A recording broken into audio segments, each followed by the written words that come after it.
Hello students, welcome to wisdom diary. अगर आप इस चैनल पर नए हैं तो चैनल को सब्सक्राइब करें। ये चैनल मैथ्स की एजुकेशन से रिलेटेड है। रियल एनालिसिस स्टार्ट करेंगे आज, ठीक है। अब रियल एनालिसिस के अंदर क्या क्या टॉपिक्स आपको पढ़ने होंगे। बेसिकली रियल एनालिसिस अपने आप में बहुत बड़ी चीज़ है, ठीक है, और इसके अंदर काफ़ी इम्पोर्टेंट टॉपिक्स हैं। तो सबसे पहले मैं आपको बताऊं कि आपको रियल एनालिसिस में क्या क्या पढ़ना होगा। तो real number system, sequence, more about continuity, Riemann integral, convergence of improper integral, ठीक है, integral as a function of a parameter। तो आज सबसे पहले जो बात करेंगे हम बात करेंगे रियल नंबर सिस्टम की।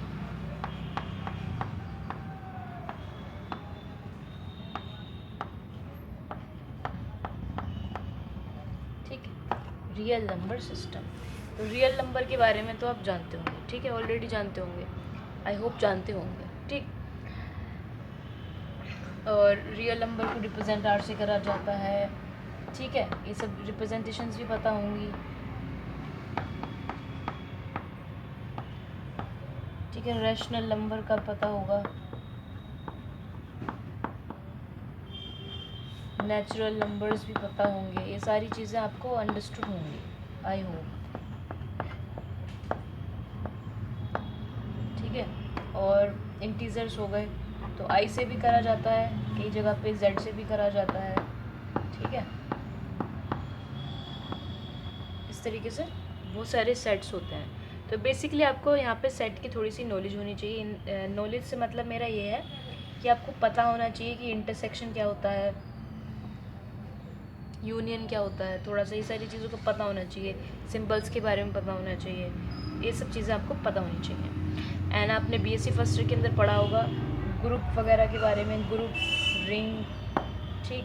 एंड सेकेंड ईयर में शायद फील्ड पढ़ा होगा, ठीक है। तो ये सारी चीज़ें आपको पता होंगी पहले से ही।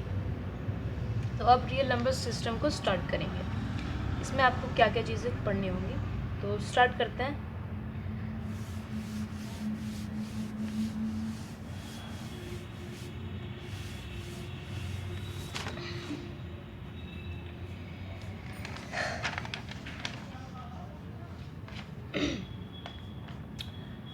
सो बेसिकली मैं जहाँ से स्टार्ट करूँ, मैं आज जो है फील्ड के बारे में बताती हूँ। उसके अंदर फील्ड से शुरू करेंगे हम। फील्ड, और जल्दी से ख़त्म करने की कोशिश करी जाएगी, क्योंकि फील्ड को प्रूव करने के लिए कम से कम नहीं, मतलब 11 प्रॉपर्टीज़ सेटिस्फाई करनी होती है किसी भी सेट के अंदर। तो तब हम कहते हैं कि दिस सेट इज़ फील्ड। इस तरीके से पढ़ा होगा आपने, राइट। तो सबसे पहले हम क्या लेंगे, आर जो है हमने सेट ले लिया, मान लीजिए आर एक सेट है रियल नंबर्स का, या सबसेट ऑफ रियल नंबर्स भी कह सकते हो, ठीक है। तो कम से कम इसके अंदर 2 डिस्टिंक्ट एलिमेंट्स होंगे, ठीक, और जो इक्विप्ड होंगे फंडामेंटल एल्जेब्रिक एक्सप्रेशंस, जो आप जानते हैं एडिशन और मल्टीप्लिकेशन, ठीक, जिनको हम डिनोट कैसे करते हैं, प्लस और इनटू से, ये सब आपको पता है। तो फील्ड की जो पहली प्रॉपर्टी होती है वो ये होती है एडिशन के लिए, the set R is closed with respect to addition, that is a plus b is a unique real number for any two real numbers a and b. The set R is closed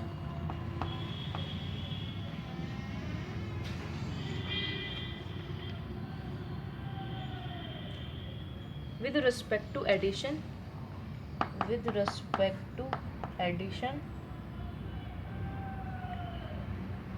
और that is a plus b is a unique real number। अब इसका मतलब क्या है मैं आपको बता देती हूँ, ठीक है। देखो, सपोज करो मैंने मतलब रियल नंबर का सेट है, तो बहुत सारी नंबर सिर्फ 1 और 2 ही ले लिए मैंने। तो 1 और 2, 1 + 2 हो जाएगा, तो 1 + 2 क्या आएगा, 3। तो ये एक यूनिक रियल नंबर निकल के आया हमारे पास। तो इस तरीके से ये जो प्रॉपर्टी है फर्स्ट वाली सेट के अंदर, रियल नंबर सबसेट के अंदर सेटिस्फाई करती है। सेकंड प्रॉपर्टी क्या कहती है कि एडिशन इज एसोसिएटिव। जो एडिशन है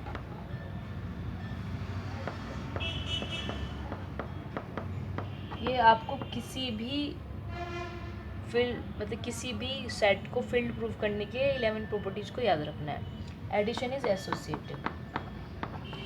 एसोसिएटिव प्रॉपर्टी के बारे में आप पढ़ते हुए आ रहे होंगे, आपको पता होगा क्या, a plus b plus c, a plus b plus c, ठीक है।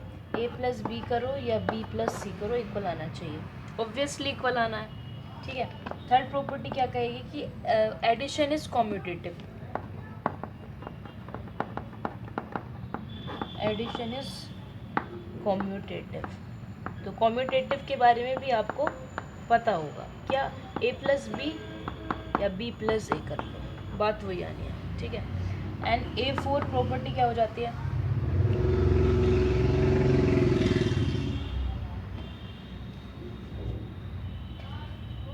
There exist a element, basically जिसको कई बार आइडेंटिटी प्रॉपर्टी के नाम से भी जाना जाता है। तो ये जो प्रॉपर्टी होती है इसमें ये होता है कि आप किसी भी रियल नंबर, जैसे कि आप a ले लो, मान लो कोई a रियल नंबर है, इसी सेट के अंदर है, कि आप उस a के अंदर ऐसा क्या ऐड करो जो आपको a ही मिले, फॉर ऑल, हर a के लिए, ठीक है। तो ऑब्वियसली 0, ठीक है, ये हो गया। तो ये जो होता है इसको हम आइडेंटिटी एलिमेंट बोलते हैं, ठीक है। देन नेक्स्ट प्रॉपर्टी क्या होती है कि अब आपके पास कोई एलिमेंट ए है, सो आप उसके अंदर ऐसा क्या ऐड करो कि आपको क्या मिले, आइडेंटिटी एलिमेंट। तो बेसिकली आप क्या इस ए का नेगेटिव सिंबल यानी कि नेगेटिव ऐड करोगे for every element, for each element, ठीक है। ये ईच एलिमेंट से यहाँ पे मैं ये कहना चाह रही हूँ कि देखो आपने ए में क्या ऐड किया, -a ऐड किया, तो आपको 0 मिला, आइडेंटिटी एलिमेंट मिला, लेकिन यानी कि -a उस सेट के अंदर है, ठीक। अगर आप b कोई एलिमेंट लोगे तो उस सेट के अंदर -b ज़रूर एग्जिस्ट कर रहा होगा, यानी कि हर एक एलिमेंट के लिए उसका जो इन्वर्स होता है वो यूनिक होता है, ठीक है। तो ये 5 प्रॉपर्टी हैं यहाँ पे, ये फिनिश। नाउ नेक्स्ट प्रॉपर्टी की बात करते हैं। आई होप ये क्लियर है आपको।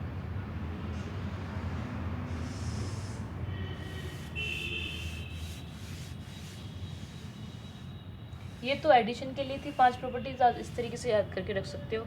देन नेक्स्ट प्रॉपर्टी जो चलेंगे मल्टीप्लिकेशन के लिए चलेंगे। कैसे, अभी बिल्कुल सिमिलर वही है, बस मल्टीप्लाई आपका जो ऑपरेशन है वो चेंज हो रहा है, मल्टीप्लाई हो रहा है वो, ठीक है। M1 प्रॉपर्टी क्या कहती है, set R is close with respect to multiplication, there is A is unique number of any real number A and B।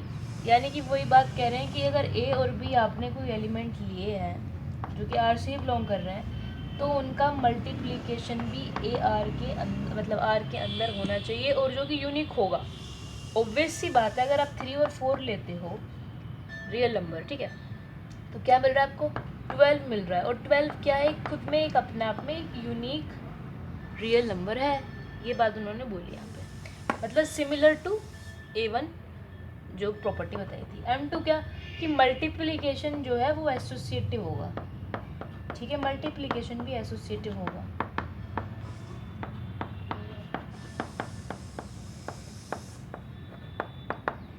ठीक है। क्या, A into B into C ये है, तो आप एक AB की मल्टीप्लाई पहले करो फिर C में कर लो, या आप B इंटू C पहले कर लो फिर A में कर लो, रिजल्ट सेम आना। इसी तरीके से मल्टीप्लिकेशन इज कॉम्यूटेटिव। तो कॉम्यूटेटिव के बारे में भी आपको अच्छे से पता है, अभी बताया था मैंने, यानी कि 2 नंबर्स लें आप A और B। एक बात और ध्यान रखना यहाँ पे ना, एक चीज़ ये लिख लो कि for all A B C belong करेंगे R को, इसी बारे में बात हो रही है, राइट। A और B लिया और इंटू B इंटू A भी होना चाहिए, सो A B बिलोंग करने चाहिए R को, फॉर ऑल, ये कंडीशन हो गई। देन M4 प्रॉपर्टी क्या हो जाती है, इट्स सिमिलर टू कि अपने ए एलिमेंट लिया कि आप उसमें किसकी मल्टीप्लाई करो कि आपको ए ही एलिमेंट मिल जाए, तो दैट इज़ 1। तो for multiplication and for real numbers multiplication का ऑपरेशन है, तो उसमें 1 एज अ आइडेंटिटी एलिमेंट काम करेगा फॉर ऑल, हर एलिमेंट के लिए, ठीक। M5 property is similar to जैसे A5 प्रॉपर्टी, बस ऑपरेशन चेंज होगा, वहाँ पे एडिशन था, मल्टीप्लिकेशन हो जाएगा कि A में आप क्या मल्टीप्लाई करो, यानी और आपको 1 मिल जाए तो दैट इज़ 1/A, और जो कि बिलोंग करेगा एक रियल नंबर को, ठीक है। और अब इस 1/A को बोल सकते हैं कई बार, या for all A belongs to R, ये मैंने लिख दिया है। प्लस हर एलिमेंट का इन्वर्स यूनिक होगा, सेम थिंग यहाँ पे भी अप्लाई होगी। और कई बार इस 1/A को, यानी इसको इन्वर्स एलिमेंट बोला जाता है, inverse identity, inverse property, and इसे A इन्वर्स से भी रिप्रेजेंट किया जाता है। Now the next and the last property to prove field, that is distributive law.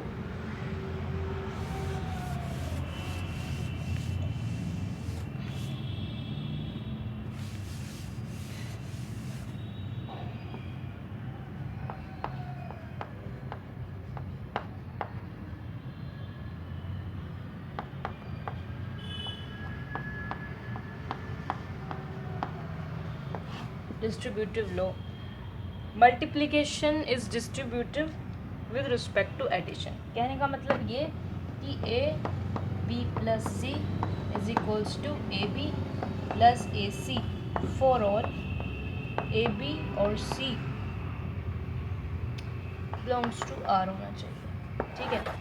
तो अगर ये सारी प्रॉपर्टीज सेटिस्फाई हो जाती हैं तो हम उसको कहते हैं फील्ड बोलते हैं, मैंने जैसे आपको बताया। तो ठीक है, यहाँ पे ये बात खत्म हो जाती है। फील्ड के बारे में मैंने बता दिया। Now the next is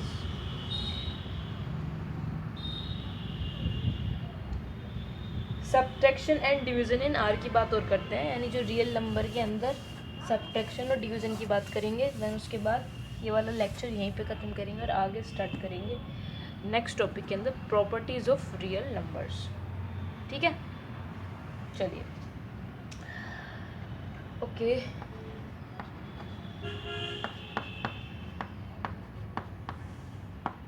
subtraction and division in R, तो बहुत सिंपल सी बात है। सब्ट्रैक्शन से आप ऑलरेडी अंडरस्टूड हो क्या, अगर आप दो रियल नंबर्स का डिफरेंस करते हैं तो उसको डिनोट कैसे करोगे। तो ये सपोज करो एक रियल नंबर A है और एक B है, तो आप उसको डिनोट किस तरीके से करोगे कि A - B is a difference of real number. Subtraction हो जाता है। और डिवीज़न की बात कर लूँ मैं, तो डिवीज़न में क्या हो जाता है, देखो बस इसमें एक कंडीशन ये है कि जैसे मैंने A और B दो एलिमेंट फिर से लिए हैं R से, तो आप A जो B करोगे तो आपका जो B है वो 0 के इक्वल नहीं होना चाहिए। ये सिर्फ एक कंडीशन है इसके अंदर, बाकी ठीक है। क्यों नहीं होना चाहिए, आप इस बात से पहले से ही पता होगा कि अगर आप सपोज करो ये 0 जाता है तो ये क्या टर्म बन जाती है, नॉट डिफाइंड, ठीक है।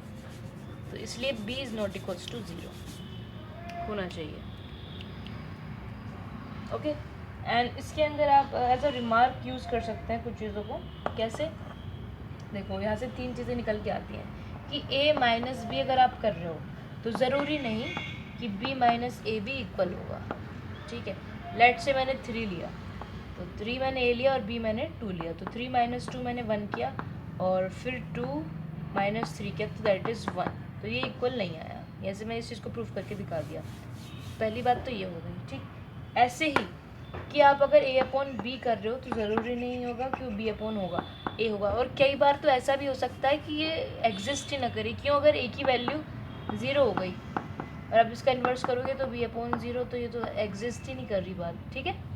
तो ये सेकेंड प्रॉपर्टी की तरह आप इसको याद रखो, इसको मैं यहाँ लिख दूँ, A/B is not equals to B/A।